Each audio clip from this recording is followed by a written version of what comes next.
प्राचीन काल में एक लड़की का जन्म राक्षस कुल में हुआ जिसका नाम वृंदा था।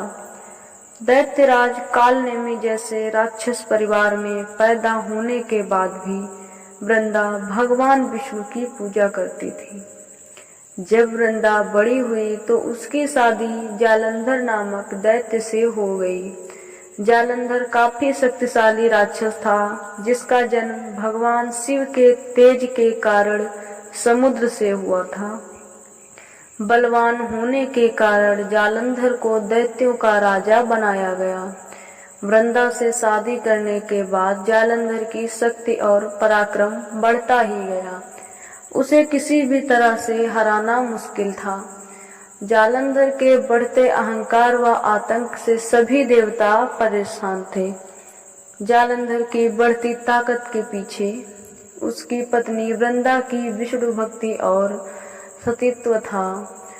होते होते जालंधर अपनी शक्ति और अहंकार में चूर होकर स्वर्ग की देवियों पर काबू पाने की कोशिश करने लगा। इस दौरान एक बार उसने माता लक्ष्मी को पाने का प्रयास किया, परंतु समुद्र से जन्म लेने के कारण माता लक्ष्मी ने उसे अपना भाई बना लिया। फिर उसकी नजर माता पार्वती पर गई और उन्हें पाने के लिए जालंधर ने माया जाल बनाया। अपने माया जाल से जालंधर ने शिव का रूप धारण किया और माता पार्वती के करीब जाने की कोशिश करने लगा। उसी वक्त माँ पार्वती ने उसे पहचान लिया और जब तक जालंधर कुछ समझ पाता वो अदृश्य हो गई। जालंधर के इस दुर्व्यवहार से पार्वती जी को काफी गुस्सा आया और इस घटना के बारे में उन्होंने भगवान विष्णु को बताया। इधर जालंधर भगवान शिव से पार्वती जी को पाने के लिए कैलाश पर्वत पर युद्ध कर रहा था। तभी भगवान विष्णु ने जालंधर को सबक सिखाने की ठानी।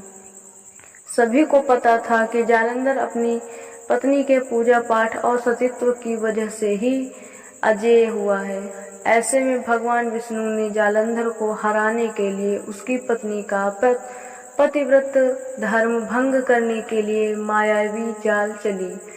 भगवान विष्णु एक साधु का रूप धारण करके वृंदा से मिलने वन में पहुंचे। उनके साथ दो मायावी राक्षस भी थे जिन्हें देखते ही वृंदा डर गई। तभी भगवान विष्णु ने उन दोनों राक्षसों का वृंदा के सामने ही वध कर दिया। वृंदा ये समझ गई कि ये कोई आम व्यक्ति नहीं है। उसी पर वृंदा ने साधु से अपने पति के बारे में पूछा। साधु बने भगवान ने अपनी माया शक्ति से दो बंदर प्रकट किए। दोनों बंदरों के हाथों में जालंधर का सिर व धड़ था। ये देखते ही वृंदा बेहोश हो गई। कुछ समय बाद होश में आने पर वो साधु से अपने पति को दोबारा जिंदा करने की प्रार्थना करने लगी। वृंदा की विनती सुन उसके आंखों के सामने साधु ने अपनी माया से जालंधर के कटे हुए शरीर के हिस्सों को जोड़ दिया और स्वयं उस शरीर में समा गए।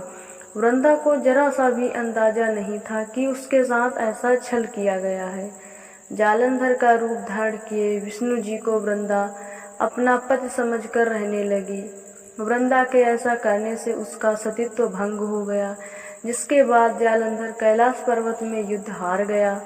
जब वृंदा को यह सच पता चला तो उसने गुस्से में विष्णु भगवान को पत्थर बनने का श्राप दे दिया। इस घटना के बाद वृंदा स्वयं सती हो गई।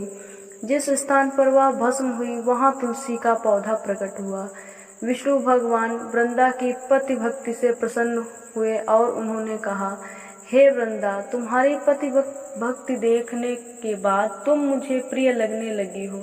अब सदैव तुम मेरे साथ तुलसी के रूप में रहोगी। तुम्हारे तुलसी रूप का जो भी व्यक्ति मेरे शालिग्राम के साथ विवाह कराएगा उसे 1000 गुना यश व पुण्य प्राप्त होगा। जिस भी मनुष्य के घर तुलसी का वास होगा उस घर में कभी भी असमय यमदूत नहीं आएंगे। आगे भगवान ने कहा, तुलसी के पौधे की पूजा करने वालों को गंगा व नर्मदा में स्नान करने के बराबर पुण्य प्राप्त होगा। संसार में चाहे कोई भी मनुष्य कितना भी दुष्ट क्यों ना हो, कितने भी पाप क्यों ना किए हो, मृत्यु के दौरान उसके मुंह में तुलसी और गंगा जल अवश्य दिया जाएगा। इससे वह अपने पापों से मुक्त होकर वैकुंठ धाम जाएगा।